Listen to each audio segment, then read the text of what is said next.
Hey Froggy friends, Kirostyle here. Welcome to Umineko Golden Fantasia. Thank you so much for joining me here on stream. Welcome in, everyone. Let's say hello to everyone. Sai, welcome into the stream. Congratulations on being first. Kieran, hello. CB, welcome in. Mumu, it's good to see you. Key Energy, welcome in. Aru, hello. Ash, welcome in. Luke, welcome to the stream. Angora, welcome in. Okay, I hope you guys are all doing well today. The game is currently muted right now because it's currently just playing the opening theme song repeatedly, and it's very distracting for me to talk through. So I have it muted right now, but I'll turn it on in a little bit. So this is Umineko Golden Fantasia, and if you guys don't know, or if you're new to the channel, Umineko When They Cry is a fantasy murder mystery visual novel made by the creator of Higurashi, which you might have heard of. And we streamed it on my channel 1.5 years ago, and we finished the whole thing, but it took like a year to get through. We basically streamed it once a week, and it was basically just a reading stream, because I would just read for like 4 hours straight every week, and it took us like a year to go through it. It was very long, but it was very good. And yeah, it was a 1.5 years ago. Isn't that crazy? So there is a fighting game for this visual novel, and I want to play it on stream, but 2024 was just so busy with new game releases, I didn't get a chance to play it. So we're finally going to do this, and I have a lot to say about this game, because it's a really good fighting game. It's actually incredibly complex, and I'm going to walk you guys through how the game is played at the beginning so you understand. It's very complex for a fighting game. It's probably more complex than Marvel vs. Capcom. And for those of you that are fighting game players, I think you can kind of get an idea of what that means. Now, this game was originally Japanese only, and it was called Ougon Musou Kyoku, which they translated into Golden Fantasia, which is a pretty accurate localization name, I think. But it was actually released a couple times. So I'm going to walk you through the history of this game first, because this game actually has some pretty cool opening cutscenes or opening sequences for the other versions of the game I want to show you before we actually jump into the game proper. So this is the game. So it first came out in December 2010, and it had a number of playable characters. It had Battler, Beatrice, Ange, Lucifer, Ronov, Virgilia, Shannon, Kanon, Ava Beatrice, and Chester 410. So these were the characters available upon release. Now, this was mostly characters from the first arc of the game, the Questions arc. And the game was well received. It was good. So over time, they added more characters. So in version 1.1, they added Jessica. And then shortly thereafter, they released an Xbox 360 version of the game called Ougon Musou Kyoku X. So they added the X to the title, and they added George and Rosa. That was in October 2011. And then they added another version of the game in December 2011 called Ougon Musou Kyoku CROSS, which is really confusing because one of them's X and then the next one's Cross, which are kind of similar. This version of the game added Dlanor, Erika, and a boss character called Black Battler. Later, they added Will in an update, and then they added Lambdadelta, and then they added Bernkastel. So over the next year after the release, they added these 3 characters, and then the game was complete, and then didn't get an official English version until December 2017. So it's been a long time coming, just like the Umineko visual novel as well. The reason why I'm showing you these 3 versions of the game is because each game has its own opening sequence, and the opening sequences are really good, and I want to show you all of them. And the version you get right now on Steam is the newest one, Ougon Musou Kyoku CROSS, and it only plays the opening cutscene from that game. So I want to show you the other 2 openings because they're really good. So let's start with the base game, Ougon Musou Kyoku.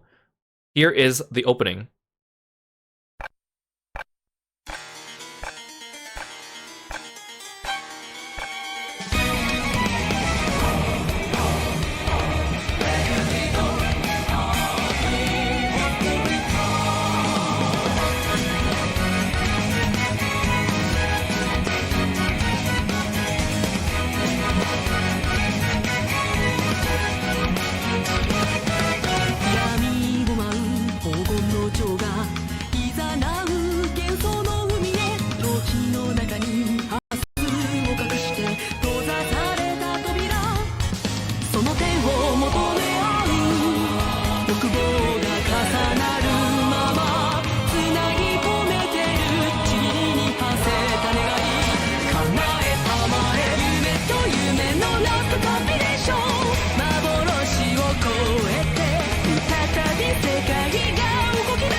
So that is the opening for the original base version of the game. Actually, I think it's my personal favorite opening of the three.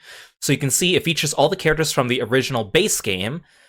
Then they released the Xbox version, which had a new opening, Ougon Musou Kyoku X. And this one adds Rosa, George, and Jessica. This opening sequence I could not find in like a higher resolution, so it's a little blurrier than the one I just showed you, but it's still pretty good. So I'll show you the second opening now.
Okay, so that's the opening for the Xbox version of the game, which is the second version. And then we have the last version of the game, Ougon Musou Kyoku CROSS, which is the current version of the game. And it also had its own opening sequence. It adds characters from the Answers arc, like Erika, Dlanor, Will, and Bernkastel and Lambdadelta.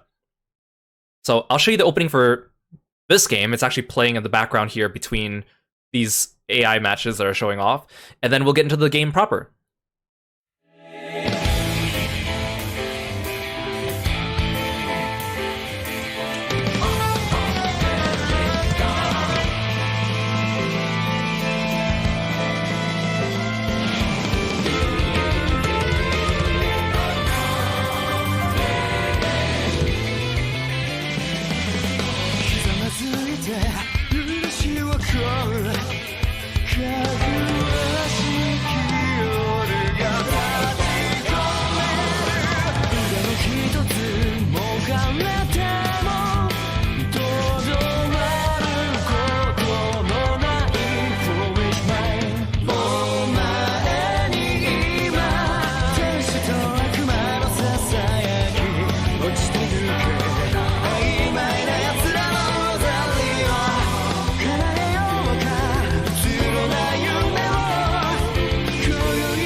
Okay, so there we have all the openings of the game. now we can actually dive into some gameplay. Now, I'm going to unmute the game here, and you're going to start hearing the title music, and then we'll move into the character select screen. I'll teach you how the game works in training mode first, because, again, it is a very complicated fighting game. So, unmute. Oops, that's not what I want. Unmute. A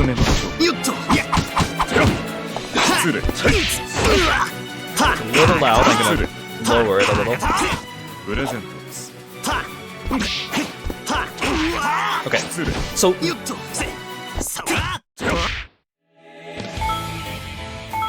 Character select. So most of the music in this game is directly from the visual novel. There's a couple original arrangements. Normal. So you can switch between normal mode and princess mode. Normal mode is regular fighting game controls.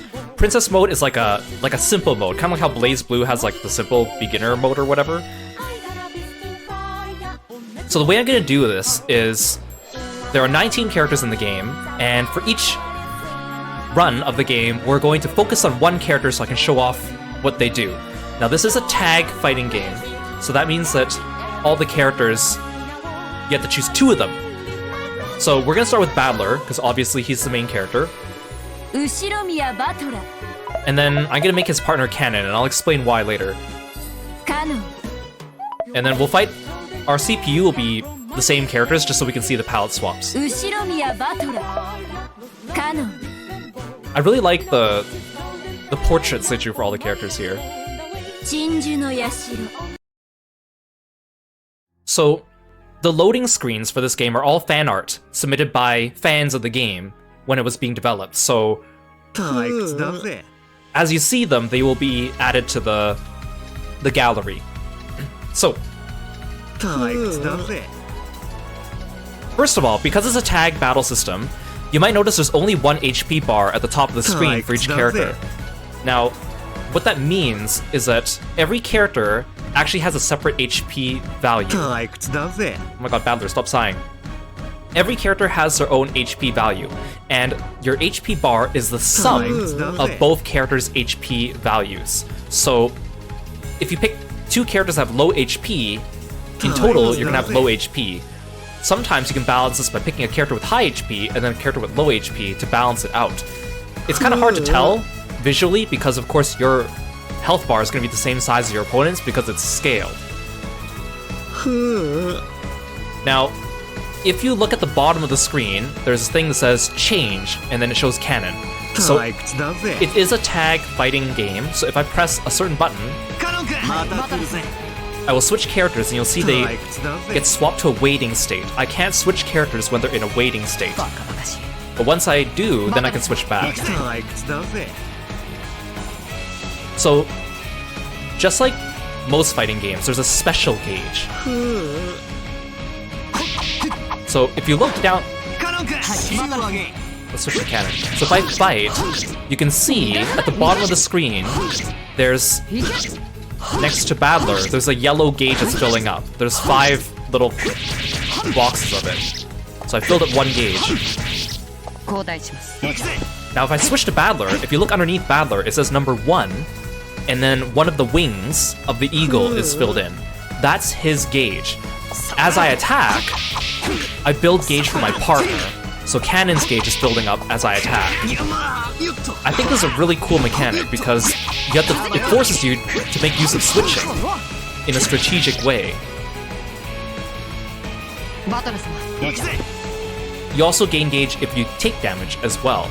So, you know, I could be fighting with Battler, and once I exhaust his gauge, I will switch to Kanon to try to get my gauge back. So you shouldn't really just stick to one character, really.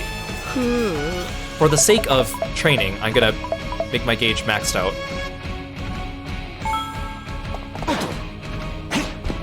So now I have full gauge, I can do like my special attacks or whatnot. There's also a break gauge underneath my character. When I guard, the break gauge fills up. When the break gauge gets fully filled, my character goes in a break and is defenseless for a little bit. The only way to reset your break gauge is also to switch. So when I switch, I can reset the break gauge, and it also encourages switching of the characters. Now, every character has a few special abilities and also a special, well, they have special ability and then like special moves. So Battler's special ability is Resurrection, gradually recover HP. Now the interesting thing with this is that it doesn't apply to Battler, rather it applies to his partner. So if I switch from Battler to Kanon, so you see Kanon has a blue glowing circle underneath him? That's Battler's ability, regenning HP over time. So whenever Battler switches, he gives his ability to the character that is coming in for him.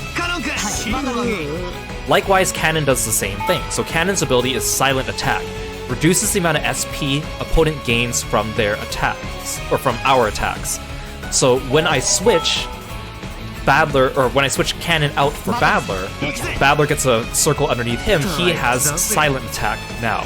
So your ability goes towards your partner character and not your character, which means that forming your tag team is very important in terms of how they use their skill. Are you following so far? I think that's a very fascinating battle mechanic, because a lot of tag team games, characters have their abilities and it applies to them, but the fact that it applies to your partner opens up a whole new window of opportunities.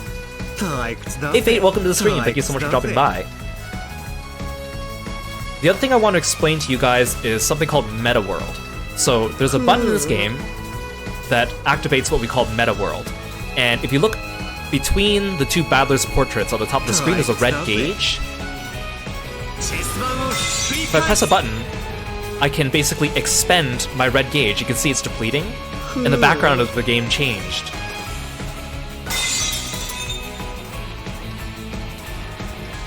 And then my red gauge has to build back up.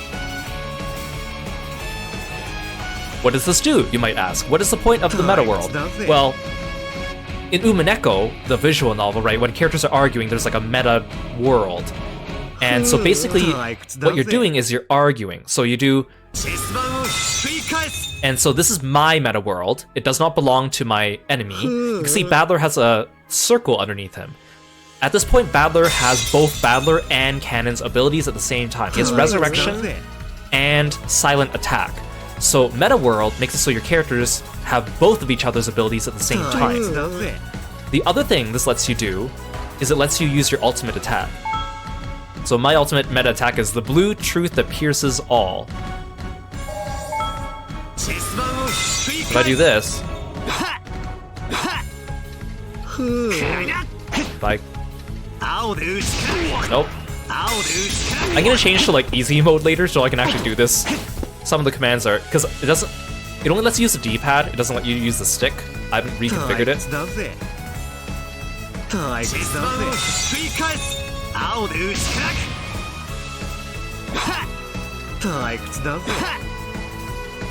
Oh, there we go. So you can only use your ultimate attack in Meta World. It doesn't cost any gauge. Now, the cool thing about Meta World, which I think perfectly embodies Umineko, and I can't make the CPU do this, is if I declare Meta World, so I expend my gauge, what the CPU can do, or the enemy can do, is they can also declare Meta World and rebuttal you. And if they rebuttal you, they can expend their gauge to cancel your Meta World. So what happens is I declare Meta World, and then they can expend half of their gauge to counter it and say no. I can expend my gauge to say Uno reverse card and then redeclare my meta gauge, but then they can also say no a second time and negate it. Each time it'll cost some of our meta world meter. This can go back and forth up to 5 times, I think, and if it goes through everything, eventually it comes back to me and I win and I get the meta world. If I win the meta world after going back and forth a few times, the meta world only lasts half as long and I don't get all the benefits of it. So it is in their favor, even if they lose, to reboot my meta world. Meta world also does other things, like it gives you like frame priority and lets you cancel certain attacks. It prevents your enemies from canceling certain attacks. It's a lot of like technical little fighting things, which I won't go over here, but you kind of get the general idea. The other cool thing is I can tag while standing. but I can also tag while attacking or taking damage. If I tag while attacking, and I'm doing like a certain type of move, you can't really see it because I have my gauge maxed. It will cost gauge instead. So if I... That's not what I wanted. Wait for this to run out. Okay, so if I attack... See how Kanon expended... Or no. Oh, it didn't happen. You need to do certain attack. If you're like in the middle of a combo and you switch, it actually costs you SP meter. But I'm not doing a good enough combo to actually do it. You can also tag while you're taking damage or guarding, and doing that also costs meter. So a standing tag does not cost meter, but an attacking, like offensive tag will cost you meter. I'm just not doing a good job of showing it off right now. It's so funny because I watch a few people play this on YouTube or on Twitch, and they're trying to play this game and they don't know anything about the game, they don't know anything about Umineko, and they're trying to figure out all the mechanics, and it's really hard to figure out on your own what meta world is, how the SP gauge works, how the tagging system works. It's so funny because it's like I watch some people playing it and they're like, how many gauges does this game have? Wait, there's another gauge here. Wait, the wings underneath, that's a gauge too. Wait, the red thing's a gauge. Wait, the brake thing's a gauge. Wait, the thing at the bottom's a gauge. Like, there's so many gauges in this game that you gotta keep track of in terms of a fighting game. It's also really funny seeing people play this and know nothing about Umineko, because then all the characters are doing attacks that reference the visual novel, which is zany, and they're like, what's going on? What's the story of this game? We can't figure it out just from the animations alone, because it is so difficult to comprehend by yourself what these are. I just think that's really entertaining. But unfortunately, because this is a really good fighting game, the intersection between fighting game fans and Umineko fans is very small. There's not very many people playing this game or know anything about this game, which is a shame, because as just a fighting game, it's really, really good. And it perfectly embodies Umineko as like, yeah, like a debate club kind of thing, right? So I'm gonna show off some of Battler's skills, and then we'll go into like a story mode type of thing just to show you what it looks like. So we have Battler, he has a taunt. He has a grab.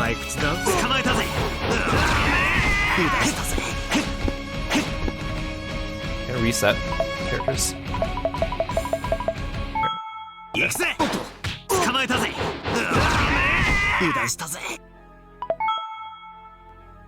Okay, and then we have like a light attack. We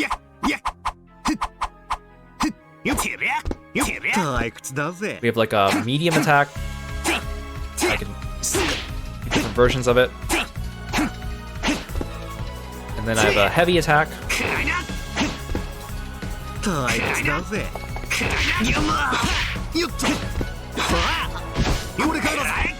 This one's so funny. He like takes off his tie and hits you with it in midair, and it happens so quickly. Okay, let's look at his command list. So I have Blue Truth. So just like in Marvel vs. Capcom, most of the special moves you can use it with A, B, or C, but different versions of it appear differently. Blue Truth, and then depending on... Oops, no.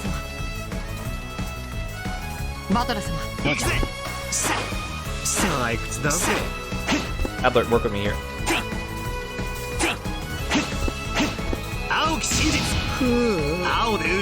So if I press like the heavy button, it goes a bit further and does more damage, but... And then I have... this.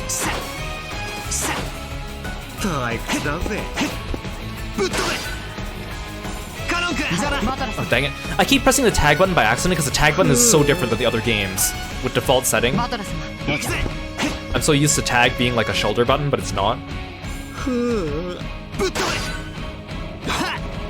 And then we have... So this is a reference to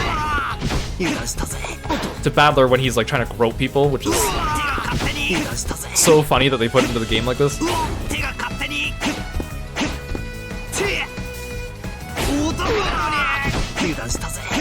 And then he also has like a mid-air one.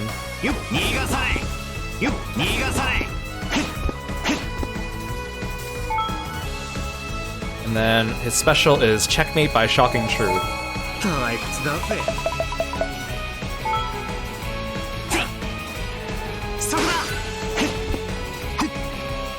it's so hard to do this with a D-pad. I'm gonna be using princess mode when I play.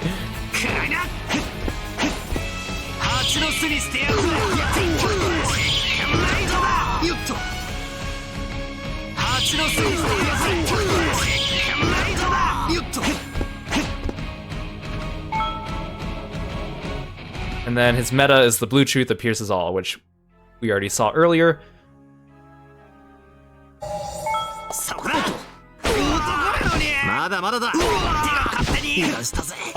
I think it's different too if he gropes like the girl. Like there's like a different animation where he has like heart eyes.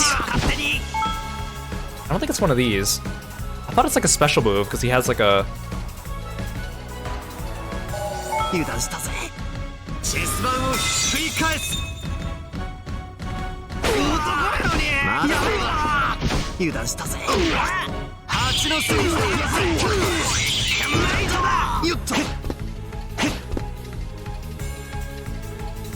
Then we'll just wait for our meta gauge to fill up. Actually, let's just go. So if I do meta world, and then I go. Oh, Valor, work with me here.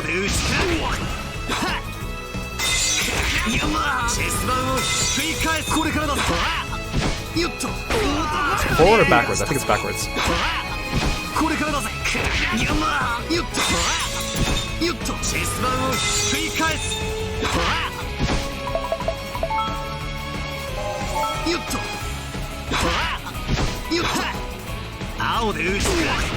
We'll do this on Princess mode later. Hey Light, welcome to the stream. Thanks for coming by. You're doing well today.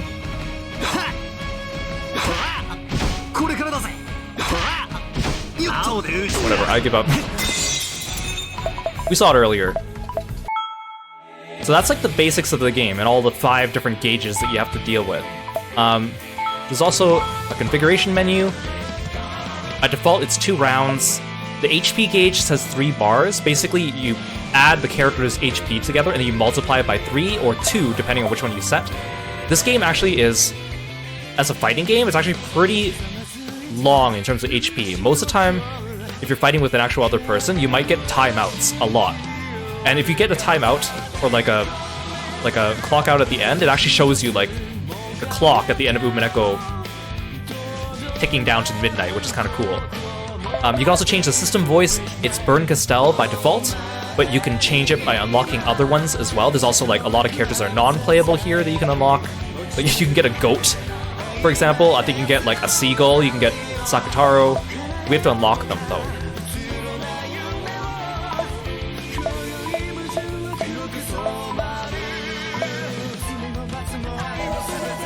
And then there's also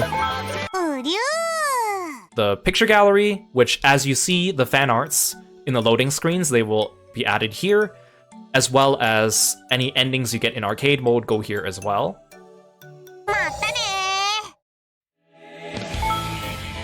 And then records page, where it shows you like which characters you use, like what your best combos are, arcade times. You can see the Claire is here as well. I'm pretty sure you can also see Featherine and Zephyr and Furfur as well as you go through the game too. Okay,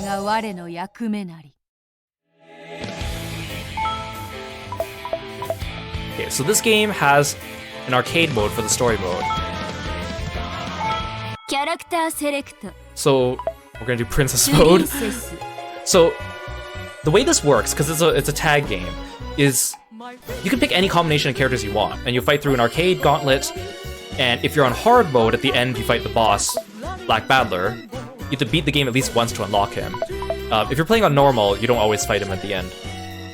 Now the thing is, you can pick any combination of characters, but certain combinations will give you endings. And there's a lot of endings in this game. I'm gonna do at least 1 ending per character, so we can show off each character. I'm not gonna do all the endings because there's just too many for me to want to keep playing them. The thing about these endings too is that order matters. So if I pick Battler and Kanon, I'll get something different than if I pick Kanon and Battler, and only certain combinations have endings. So if I pick Battler Kanon, they have an ending together, but if I pick Kanon Battler, I will not get that ending. So I have a list of which endings I'm going to go through. I'm going to do one for each character, and I'm going to try to pick the ones that have more interesting endings or more interesting CGs or CGs that include non-player characters just so we can see them in the game. So we'll start off with Battler, and like I said, we're going to start with Battler with Kanon. It's so funny going through this game too if you watch other people play it. Again, I was watching YouTubers play it with zero knowledge of Umineko and zero knowledge of this fighting game, and they go into the menu and they're like, why are all the characters, why did so many of them have Ushiromiya as their last name? And then they're going through them and like, wait, why is this person Chester 410? Or why is Ava Beatrice spelled in all caps? Am I supposed to shout the Ava part? Or Lambdadelta and Bernkastel, which are obviously just kind of weird names in general. It's just so funny seeing people be exposed to this game and know nothing about Umineko, because again, it makes no sense. It makes zero sense, because the visual novel is complex enough. You can't capture everything in just a fighting game. Kanon.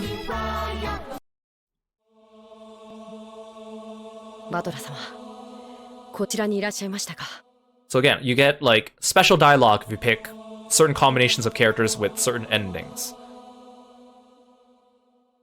I'm not going to read it all out loud because they already say it in Japanese, so you'll just have to read.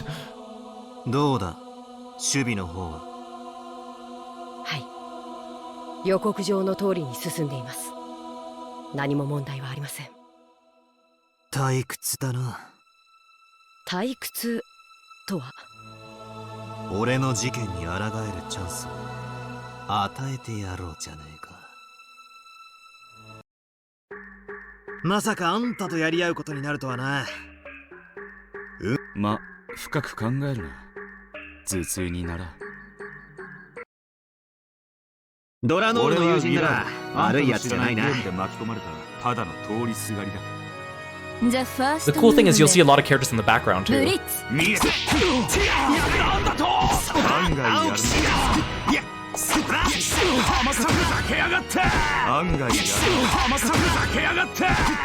then there's also recoverable HP, just like in Marvel vs. Capcom too. So as you switch, you can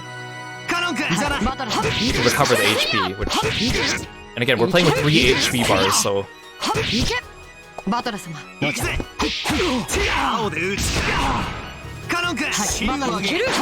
Maybe I should have picked normal difficulty, because usually the CPUs fight back a lot more than this. He's not... Okay, no, actually, let's switch it to normal. This is too boring. I need a little bit of thrill.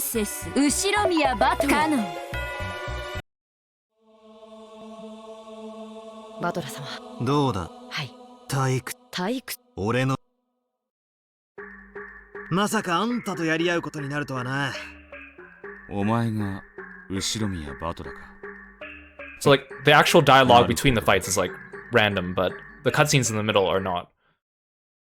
The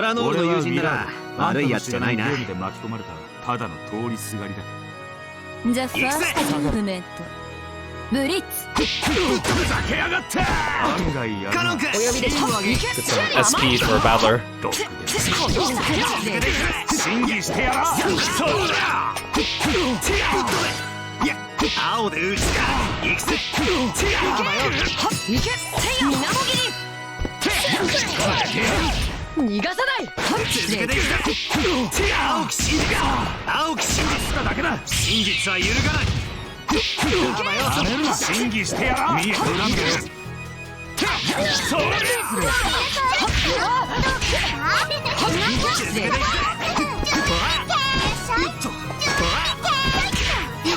Stop it.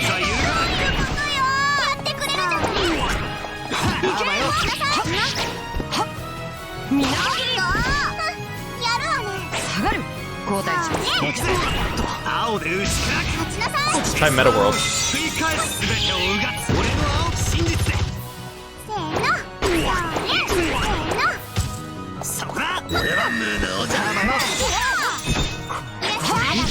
You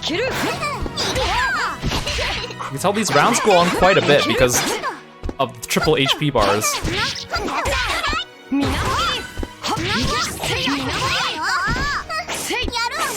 I keep trying to press the heavy attack button because I have princess mode. It doesn't work.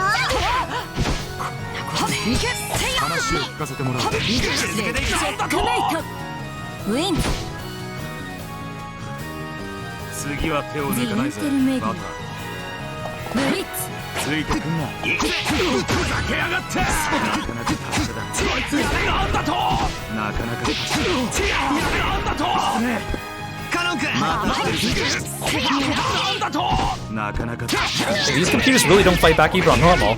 I remember them being harder. I played this game like 10 years ago, and I remember them being a little bit more aggressive, but...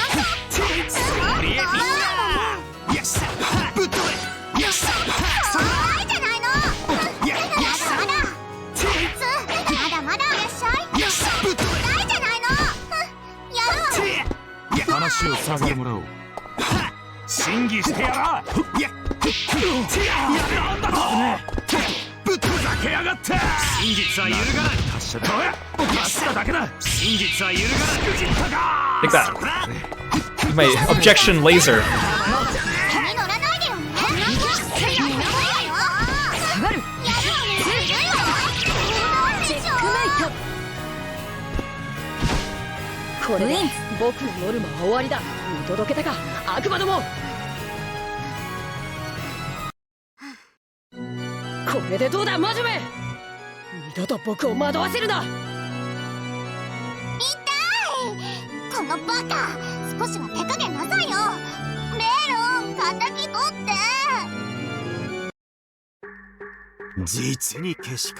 Oh my god, Paddler. Paddler, he's stop being a perv for just 1 second.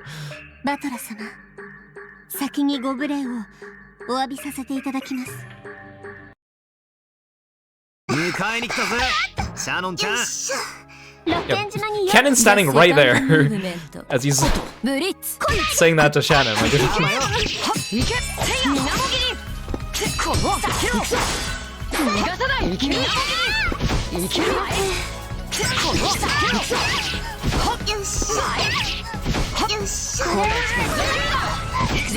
she almost hit me with the serving cart.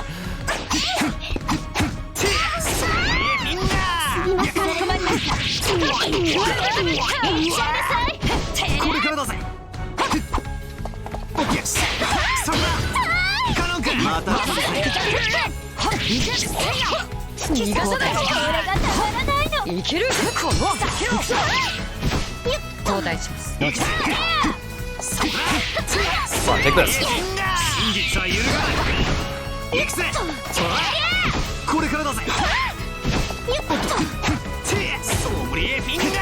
The drawback with princess mode is with the auto combos. There's certain combos that the game will default to, so there's certain combos you can't do outside of normal mode for obvious reasons.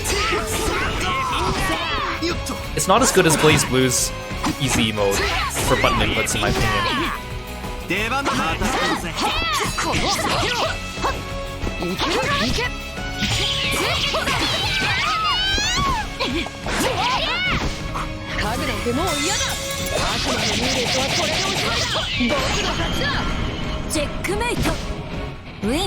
They're not trying to battle my meta world either.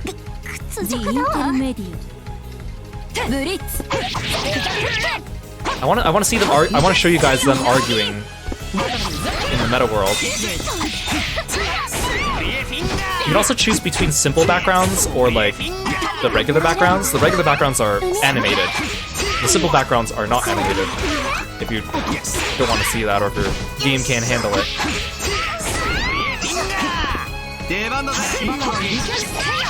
Can you stop battling in the corner?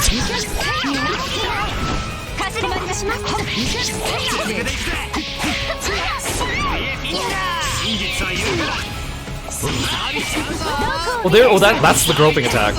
We'll come back here.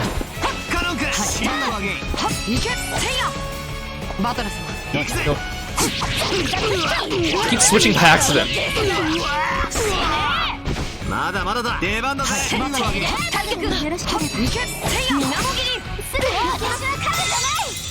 The jiggle physics on Shannon.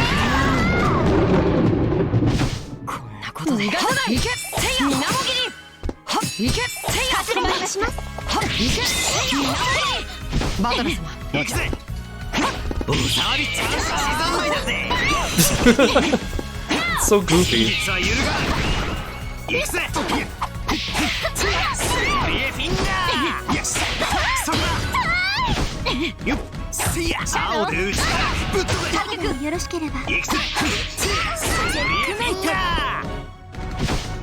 Wins. ボロボロだな虫の息ってやつか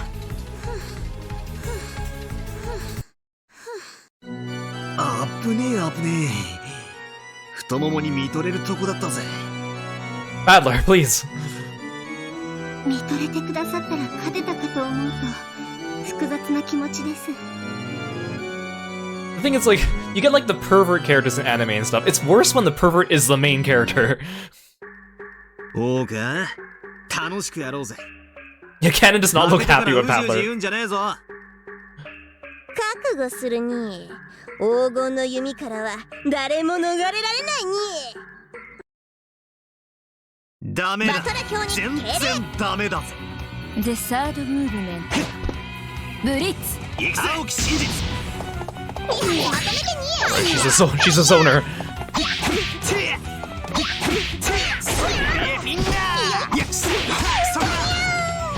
よいっとにファイヤーファイヤーファイヤー Stop it. カノン君また来るぜ I keep switching by accident. Oh my god, stop spamming your arrows. 油断したぜカノン君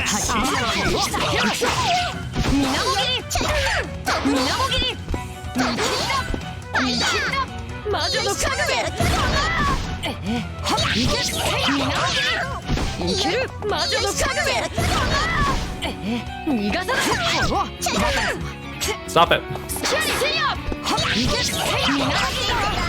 ゆっくり一緒に踊りまし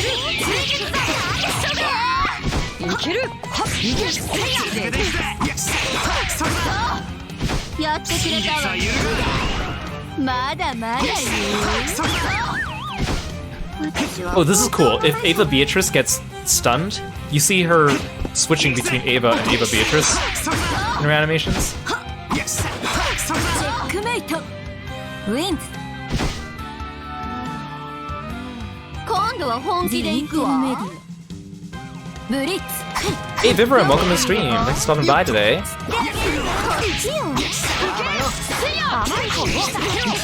甘い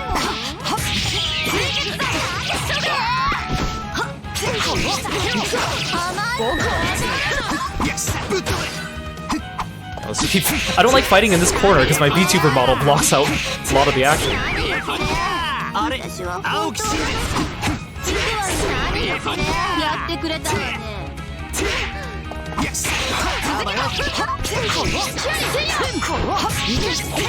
何よこれやってくれたわねやってくれたわね行くぜやめまだまだだ真実は揺るがない油断してにファイヤー大ベア一緒に踊りよくてみればよっとよくてみれば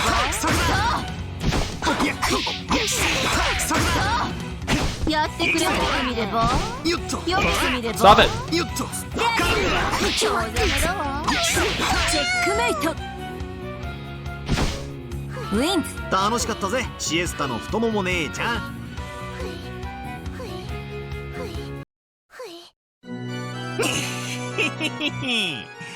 太ももに飛び回られちゃ目の毒だぜ Badler, focus. We have a battle to win. Stop looking at their thighs. 好きで晒してるんじゃないに制服だから仕方ないに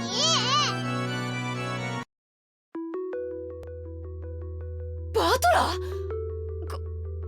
これはどういう冗談だよ Oh yeah, so if you pick like a specific pairing that has a special ending, then when you get to the middle stage, you'll have a special conversation, which in this case is with Jessica. まだ冗談だと思ってんのか？それとも夏日おばさんが死ぬ時どんな命乞いをしたか聞きたいのか？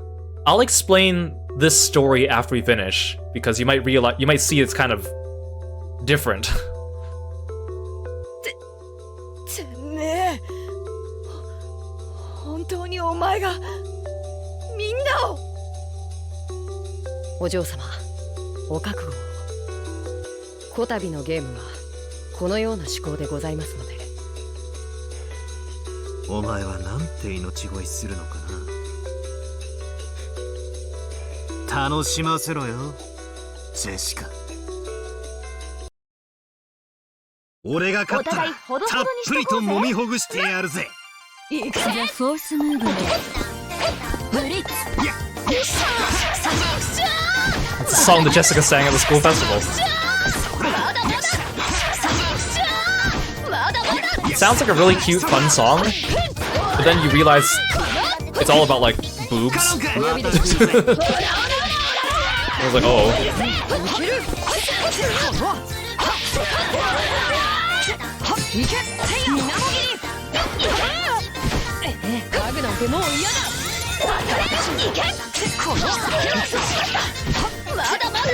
Look, there's Maria in the background. She's playing with the goat.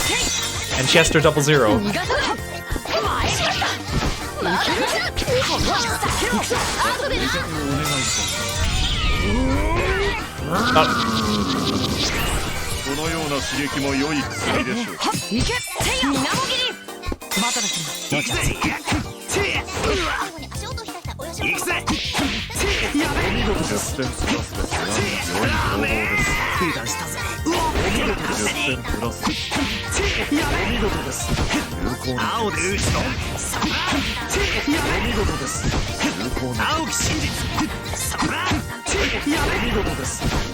Yeah, I really like how they incorporate like just sound effects from the visual novel into the fighting, like even just the sound of like the doors opening or the stakes hitting people or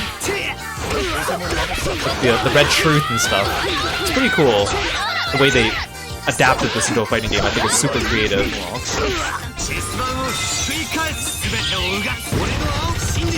I want to see them argue my meta world. It's kind of cool.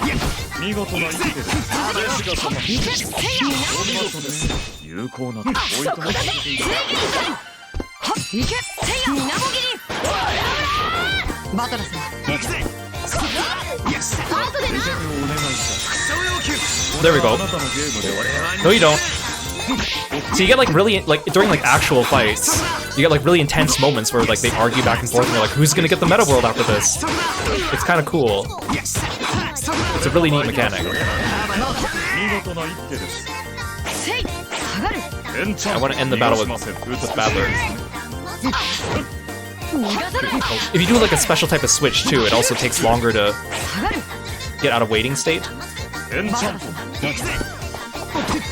Yeah, basically you just do a no you. You do a like an Uno reverse on them. It's such a cool mechanic. Well, that wasn't the last round.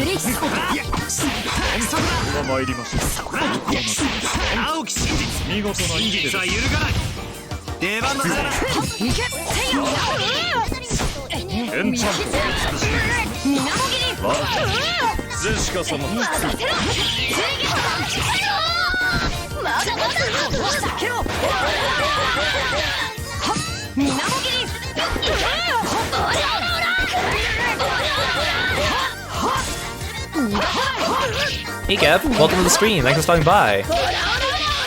Yeah, they're cosplaying Toho characters in the background, which is what they do in the original version of the visual novel. Although depending on which version you read, sometimes they have to change the cosplay to avoid copyright.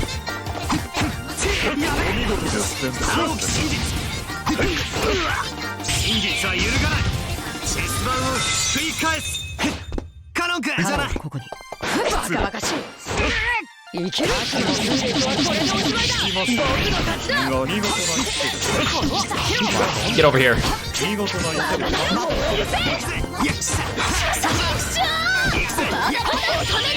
I want to keep using Badler to showcase him, but I need to use Kanon to give Badler SP. No,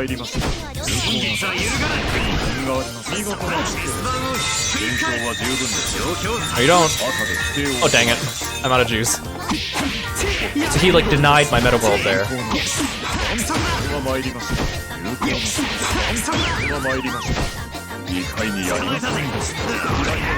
Yeah, I don't know why in some versions they're able to keep the Toho references and in some versions they can't. I think it depends on, like, the publisher and whatnot.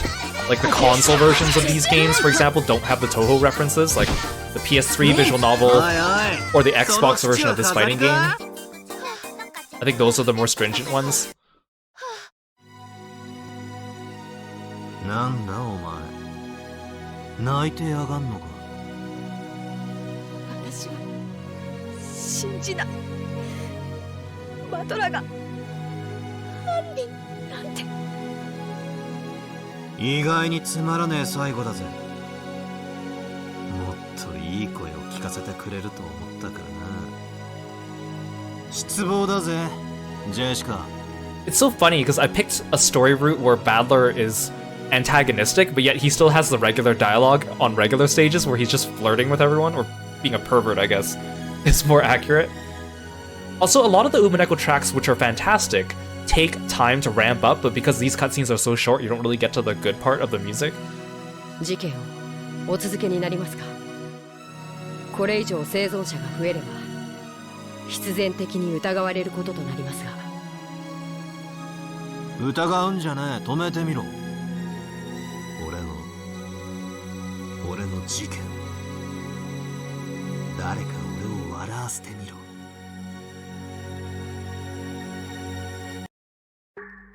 兄弟喧嘩は初めてだなまお互いフェアにやろうぜ Okay, at least you're not being weird to your sister.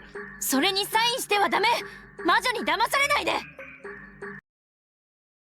ダメだ全然ダメだ羨ましいわ The fifth movement. You know, as far as the characters go for their animations, I think Badler has kind of the more boring animations, because he only has like blue truths and like objection pointers. Like a lot of the other characters have like Ange can summon Sakataro and the 7 stakes, and Shannon has her T card and she can like feed the seagulls. But Badler's pretty like vanilla. I mean, he is the main character, so I guess he's the Shoto of this game.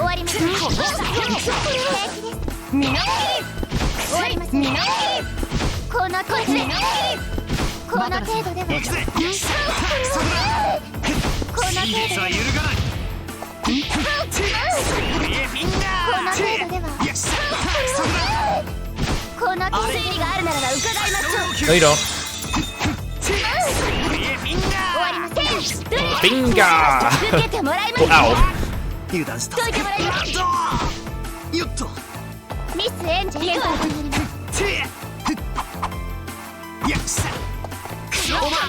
Ow, don't slap me.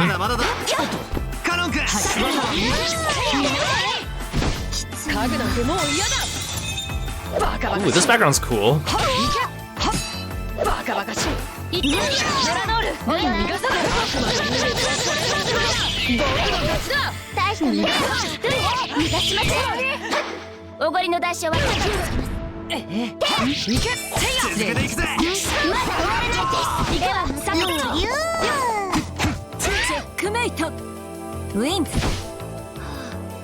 Sakataro's just standing over her body. Oh, she gets to keep him after she gets KO'd. That's kind of cool.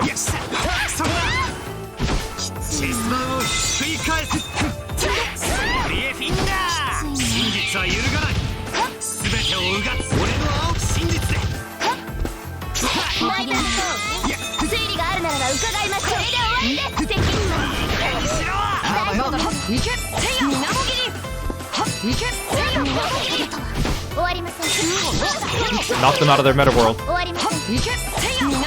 Yeah.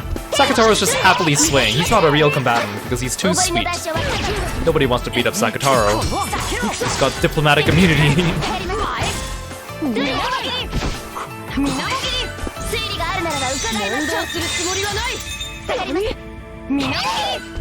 He's just happy to be here. バトラ様。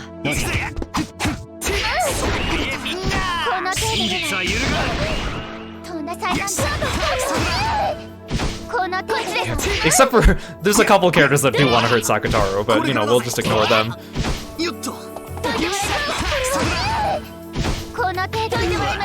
Ow, she just headbutt me.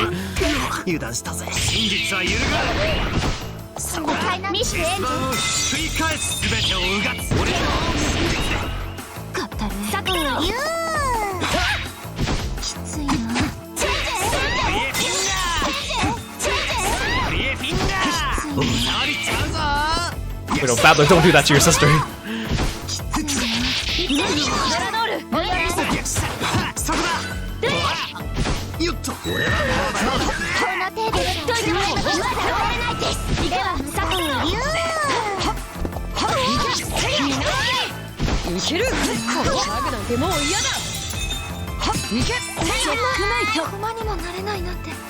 Oh, look at him wave, look at Sakataro waving.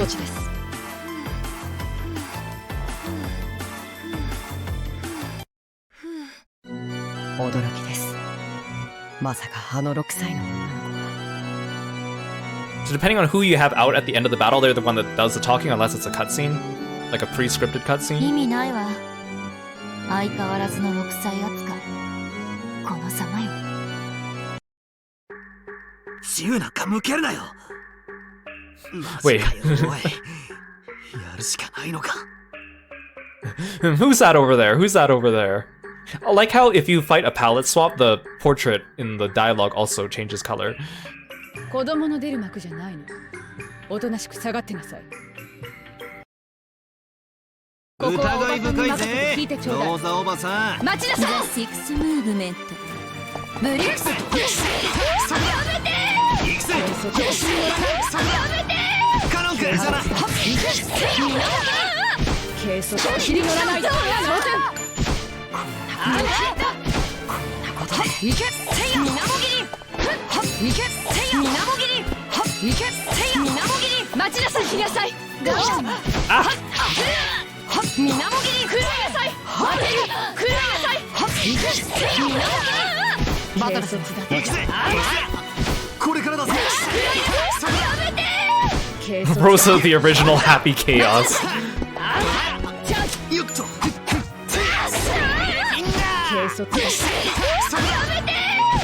I was listening to a version of World End Dominator, the theme that Rosa's most known for, and someone in the comments wrote, "Nobody beats my child but me," as like the flavor text, and I was like, that is surprisingly apt.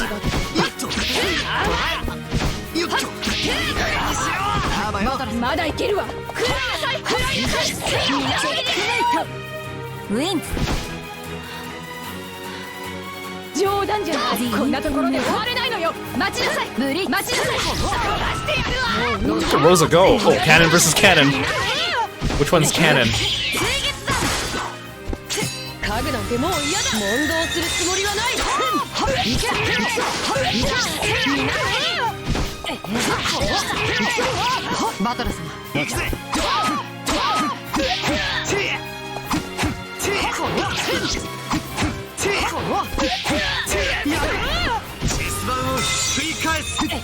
Ooh, this is a cool version of the Rose Garden.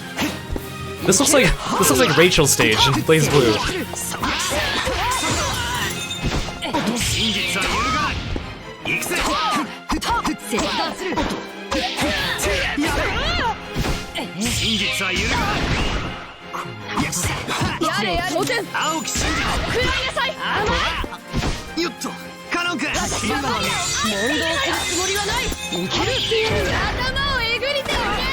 Ah, Rosa! I told you it's okay to bring a gun to a fight here.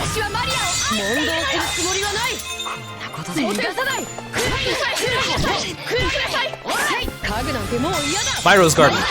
行けみなもぎり待ちなさいどう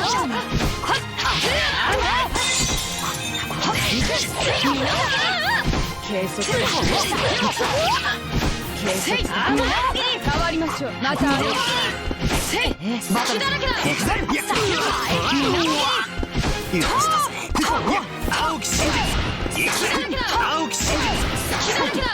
Stop jumping around. チェックメイトウィンズ悪いなカノン君。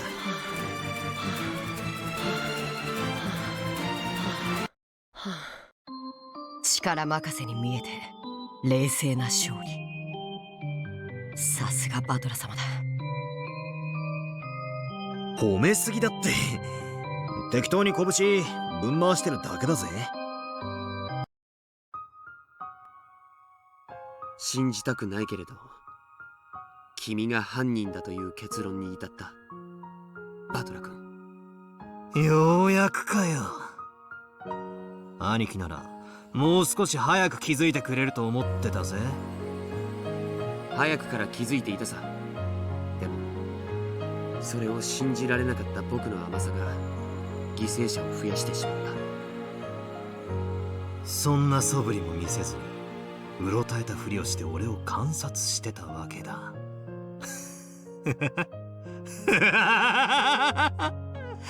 なかなか役者だな、上司の兄貴は。お互いもう茶番はやめようじゃないか。君の処遇を警察に委ねたりはしないよ。いい表情だぜ。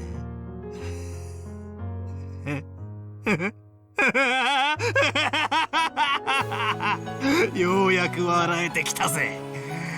これでお開きにしようぜ、この退屈なパーティーをよ。ダメだバトラ君、全やはり然ダメだ。君を避けては通れないね。The final movement ブリッツ I think this is the garden shed. There is a Kuadorian stage. I don't think this one's it. I think the Kuadorian stage has like a tea party outside. Okay, George is kicking my butt. Stop it!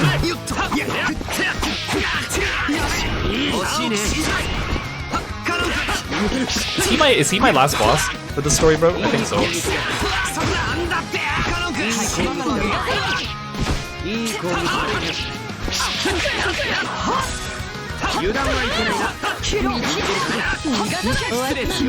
みなもぎり灼熱の塔よ。逃がさない。生きるで本気でいきなさい。問題カノンやしきるわしにぞける問題ありますソムリエフィンガーそこだ本気でいきなさい。よっとソムリエフィンガーそこだ本気でいきなさい。出番のない行けみなもぎり水月だせい家具なんてもう嫌ださせませんよ。僕を見くびるなおやる僕の勝ちだ問題ありますあっちですな必勝の So fair. Why do you have all the goats? おやりなさい Regalia is the goat. 行けみなもぎりみなもぎり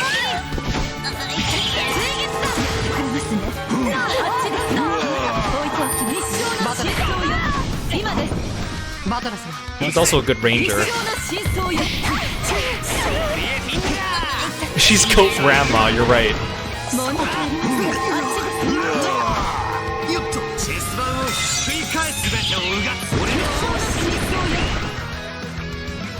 Or this.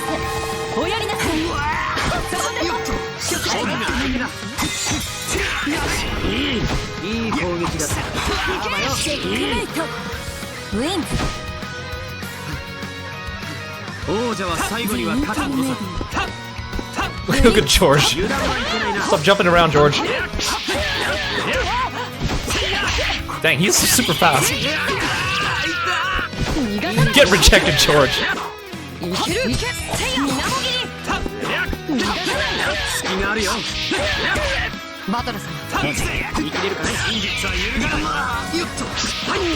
Stop it! Oh my god.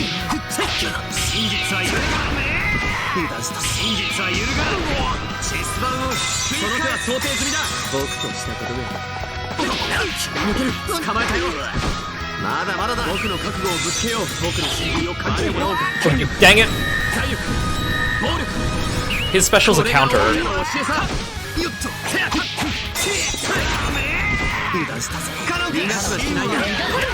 my god, I think the last boss they definitely upped the difficulty for. Everyone else is a cakewalk and then it just gets progressively harder. Yeah, bring up Vergilia, she's a lot easier to fight against than George.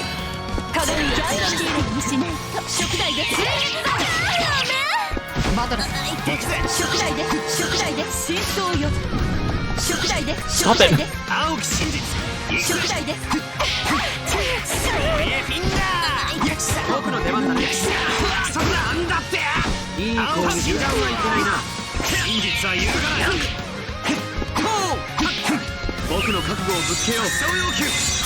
No, you don't! But dang it. Oh yeah, this is the storehouse. It's got the magic circle on the door.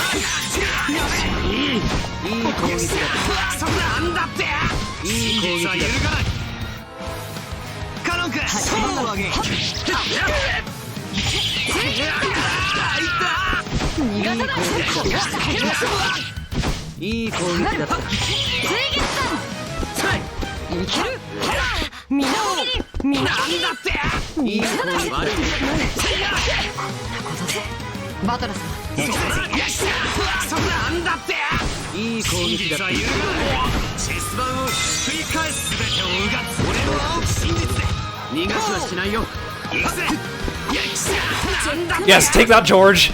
Eat that, George.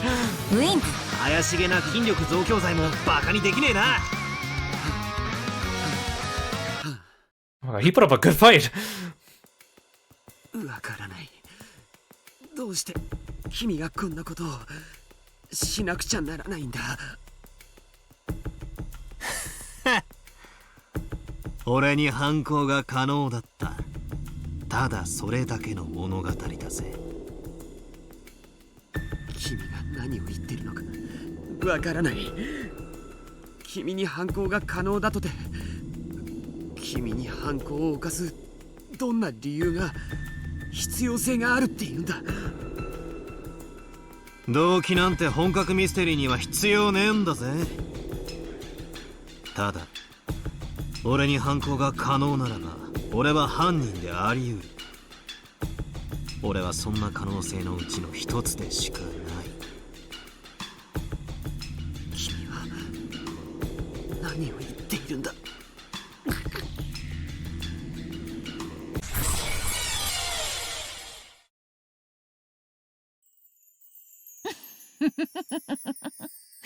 ジョージよ、そなたにはわからぬわ。これぞ我が猫箱の楽しみ方よ。このような邪悪なる物語さえも自由自在なのだ。我が駒バトラカノンよ、ご苦労であった。これで終わりかよ。遊びたりゃしねえぜ。次なるゲームでのお呼び出しをお待ちしております。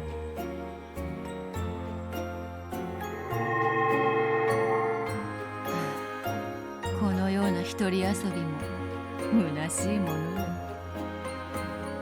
我が猫箱より生み出される無限の物語よりえりすぐりの謎を用意してそなたの帰りを待っているというのよ。バトラー、そなたはいつ帰ってきてくれるのか。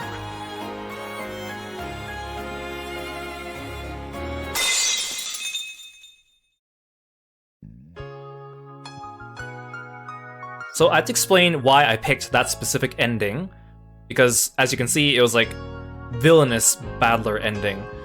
We'll also watch the credits for the first time, but I won't go through them every single time we beat the game. So the reason why I picked this ending is because this actually specifically follows one of the side stories of Umineko, called Forgery Number XXX, which is basically the origin story of Black Battler. So Black Battler, who is the boss of this game, is basically the battler culprit from Bernkastel's game in episode 8 and at the end of episode 7. So basically he is the personification of the Battler culprit theories, and so there was a side story written about him specifically. Basically just Battler is the culprit behind the murders on the island and what would happen in that case. And so they put him in this game as the boss of the game, and so if you pick Battler and Kanon as your characters, they replay forgery number XXX to kind of give you background information on the creation of Black Battler.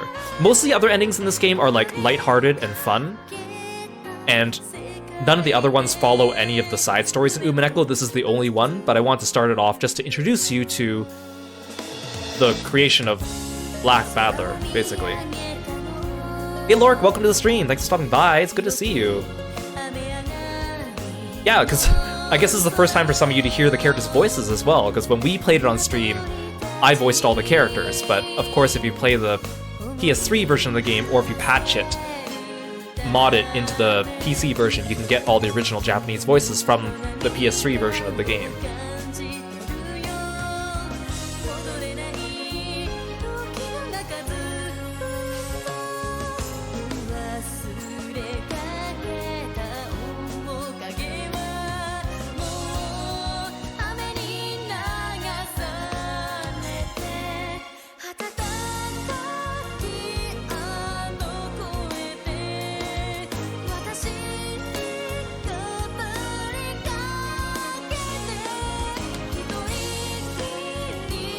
Oh, then here are all the fan artists. So again, on the loading screens, there's fan art submitted by fans. So these are all the names of the people that submitted fan art. Which, as you see them, they get unlocked in the gallery. So hopefully we'll get the majority of them unlocked.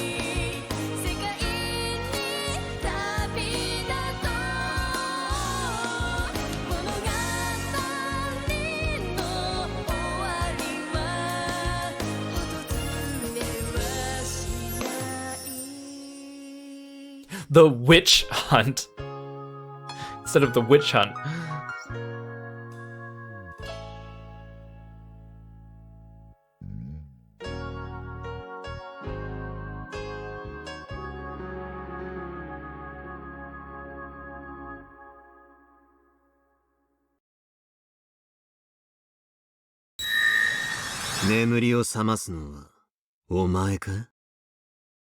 So this is Black Battler, the boss of the game if you play it on hard mode. He's actually really tough. You fight two of him, like he pairs with himself, which is impossible to do normally in the game. And he has like every other character's like meta world abilities. He's really tough. But you just have to beat the game once to unlock him. It doesn't necessarily need to be Battler and Kanon. I just picked Battler and Kanon because it kind of explains the origin story of Black Battler.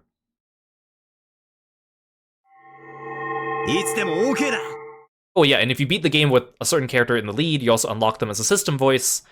So, because right now we only have Bernkastel, Lambdadelta, and a goat.